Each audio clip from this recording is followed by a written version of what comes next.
Des centaines de personnes massées sur le site de Rakis à Toegenpeul, localité située à une vingtaine de kilomètres de Komsilga.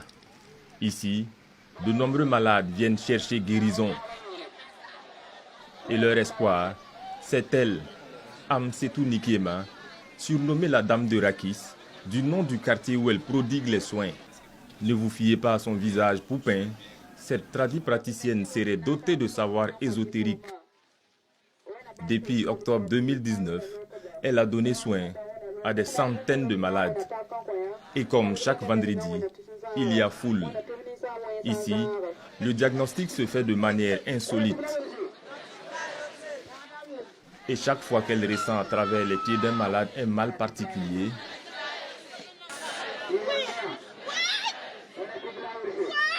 la procédure nous paraît choquante par moments.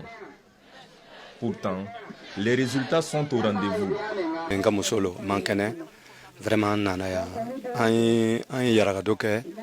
C'est ma femme qui est malade. J'ai été à l'hôpital Saint-Camille et au CHU Yalgado Ouedraogo. Et puis ils nous ont parlé de cette jeune fille. Nous sommes venus il y a une semaine et l'état de la malade s'améliore. Elle avait du mal à respirer. Aujourd'hui, ça va mieux et je rends grâce à Dieu. C'est ma fille qui était malade. Elle s'évanouissait tout le temps à l'école. C'est une voisine qui nous a parlé de cet endroit. Nous sommes venus avec la malade, son état était grave. Elle fut soignée pendant 8 mois et là, elle est guérie. On se prépare à rentrer chez nous. Je suis très heureuse. Heureux aussi, Issouf Kaboré.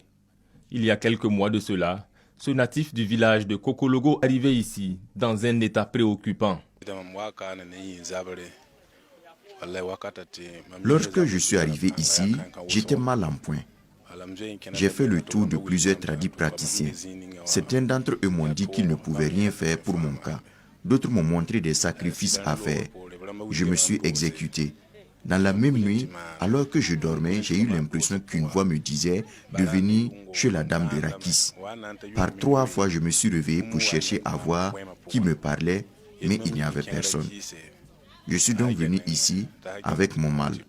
J'avais la partie droite de mon corps qui était totalement paralysée.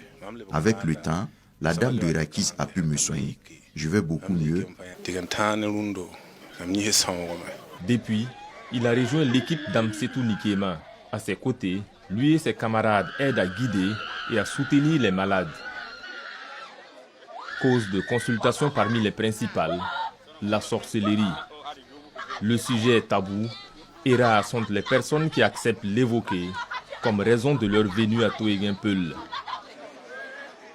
Mais au détour d'une conversation, cet homme nous fait des confidences. Il est venu de très loin dans le but de trouver une solution. Ma présence ici est simple. J'ai très peur. L'année passée, nous avons vécu un phénomène effrayant dans notre famille et mon grand frère en est décédé. Après investigation, nous avons su que c'était une affaire de sorcellerie. On est devenu très méfiants, mais depuis un temps, il y a des signes qui montrent que des choses malfaisantes sont orientées vers ma femme et moi.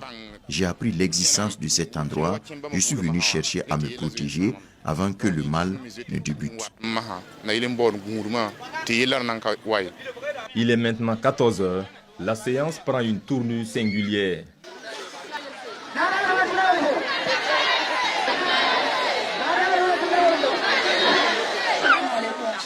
Des scènes de transe, un peu partout dans la foule, des cris stridents.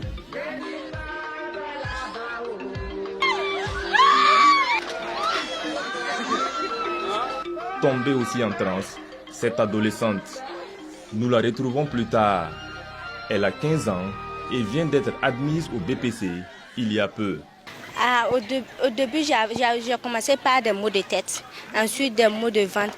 Après, je me venue au hasard. La solution, c'est son oncle rentré de vacances du Canada qui va la trouver en l'amenant ici. Depuis le jour de Tabaski à 11 h que je suis venue. Oui. Maintenant, c'est comment, ça va? Oui, ça va. Maintenant, si ce n'est pas pendant chaud là, je ne tombe plus. Ça va maintenant. Juste que j'ai des vertiges parfois. Cela fait donc près de 2 mois que la jeune fille est sur place avec comme accompagnatrice sa grand-mère. Du coup, une question se pose à nous. D'où la dame de Rakis tient-elle cette science? Depuis toute petite, j'étais troublée en classe de CE2. Je sentais déjà des odeurs bizarres. Je voyais des êtres surnaturels. Ces êtres-là me parlaient. Je voyais les événements avant qu'ils ne se déroulent. Plus tard, j'arrivais à voir les mauvais sorts qui rendaient les gens malades. On m'a traité de folle. Ma famille m'a amené voir plusieurs tradipraticiens, mais ce fut vain. Entre-temps, j'ai pu aider quelqu'un qui avait perdu l'usage de ses jambes à marcher à nouveau. Et cela grâce aux feuilles et racines d'arbres.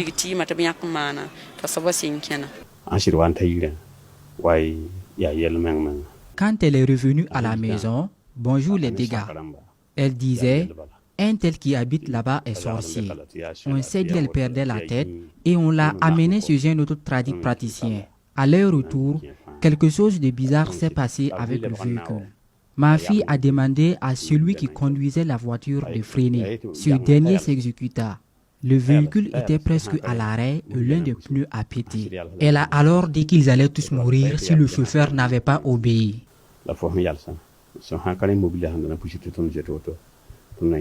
Par la suite, sa famille l'amène consulter un des praticiens parmi les plus connus du Burkina en matière de médecine traditionnelle. Arrivé à Nagringo, il dit que l'entité qui me suivait est trop forte pour lui. Je suis restée longtemps là-bas, il répétait qu'il ne pouvait rien pour moi. À une certaine période, lorsque je me trouvais devant lui, il devenait muet et après mon départ, il retrouvait l'usage de la parole. Entre-temps, il a dit qu'il ne voulait plus me voir. Il m'a fait envoyer dans un bosquet. C'était un lieu effrayant. J'ai dormi là-bas. Il avait promis qu'il allait venir me voir. Au matin, mon père m'a dit que finalement, Nagringo n'était pas venu. Je lui ai dit qu'il était pourtant venu. Le matin, je lui ai dit que Nagringo n'était finalement pas venu. Elle m'a répondu qu'il est bel et bien venu, mais que nous autres ne pouvons pas le voir.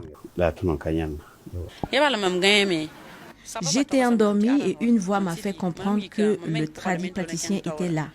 Il est venu m'aider à canaliser toutes ses forces. Il n'est pas venu physiquement. À mon réveil, j'ai constaté les traces qu'il avait laissées. Le même matin, nous sommes repartis le voir et là, il me dit que j'étais prête à faire mon travail.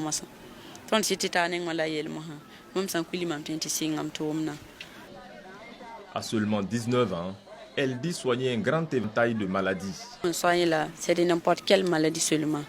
Parce que si tu as maux de pied, maux de hanches, maux de genoux, maux de tête, comme des génies, même s'il y a un sorcier qui t'a attrapé seulement, si tu viens seulement, nous on te soigne quoi.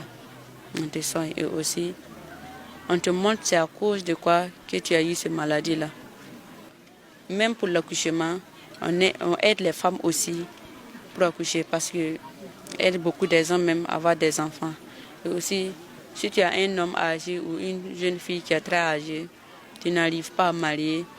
Si c'est en fait des génies ou bien si c'est en fait des sorcelleries, si c'est quelqu'un qui t'a attaché, si tu viens seulement, nous on va t'expliquer puis on te montre des sacrifices. Si tu fais seulement, Inch'Allah, tu gagnes des foyers aussi. Pour soigner, j'utilise les écorces, les feuilles et racines d'arbres. Mais je demande aux malades de passer par les hôpitaux d'abord avant que je n'intervienne.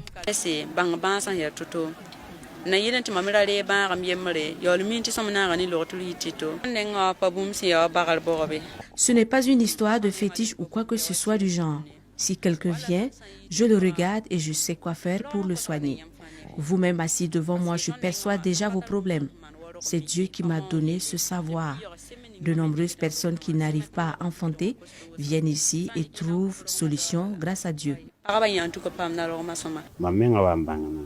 J'ai fini par comprendre qu'elle avait quelque chose de mystérieux.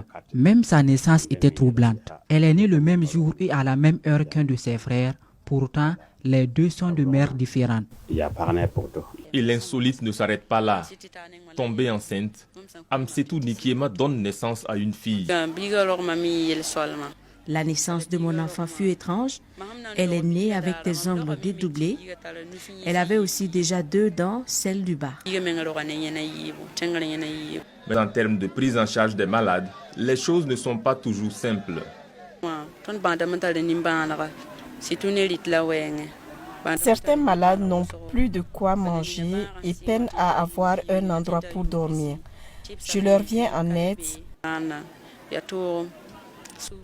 Parmi les malades qu'on a pu soigner, aussi d'autres reviennent nous aider. C'est le côté social de la dame de Rakis. Mais qu'en est-il de la vie privée de cette jeune femme qui est aussi une épouse? Nous la retrouvons à son domicile. Le constat, c'est un couple des plus normaux que nous voyons. À ce détail près. Vraiment, moi et la famille, effectivement, elle n'a pas le temps comme ça, mais c'est ce que je disais seulement. Il faut que nous, on comprenne. La compréhension, quoi. Il faut la compréhension, parce que si elle sort souvent le matin comme ça, souvent c'est à 22h, souvent c'est à 23h. Avant le début de travail, on était ensemble, copains, copines, jusqu'à elle a commencé ce travail. Donc tout ça a été devant moi. Ce qui fait que, et puis la chance aussi, c'est que j'ai un frère aussi qui faisait le même travail, qui continue de faire le même travail pour lui-même s'adapter. Cela fait un peu moins de 2 ans que les soins se font dans ce village. En ce laps de temps, cet endroit qui n'était naguère qu'une brousse grouille de monde. De tous côtés, les commerces et les abris de fortune ont poussé comme des champignons.